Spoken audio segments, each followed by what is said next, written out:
Hello friends, আমি যেই বাড়িতে বিয়ে করেছি মানে যেই ফ্যামিলির বউ আমি, সেখানে একটা নিয়ম প্রচলিত আছে যে যারা এই ফ্যামিলিতে ছেলের বউ হয়, যদি তাদের বিয়ে আগে থেকে ঠিক হয়ে যায় তাহলে বাড়িতে কালী পুজো করা হয়। আর যদি হুট করে বিয়ে হয়ে যায় তাহলে বিয়ের পর কিন্তু কালী পুজো করতেই হয়।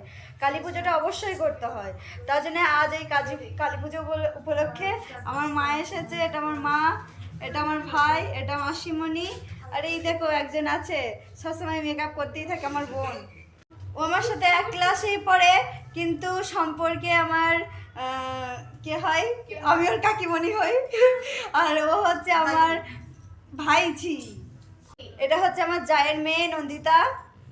এই দেখো ফ্রেন্ডস, আমার মা এত খেতে ভালোবাসে, সবসময় খায়। আমার মাসি শুধু লজ্জা পেয়ে প্লেটটা নামিয়ে রেখে দিয়েছে।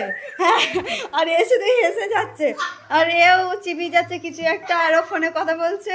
আমি এখন ঠাকুর দেখাতে চলছি তোমাদের। এটা হচ্ছে আমাদের বাড়ির মন্দির।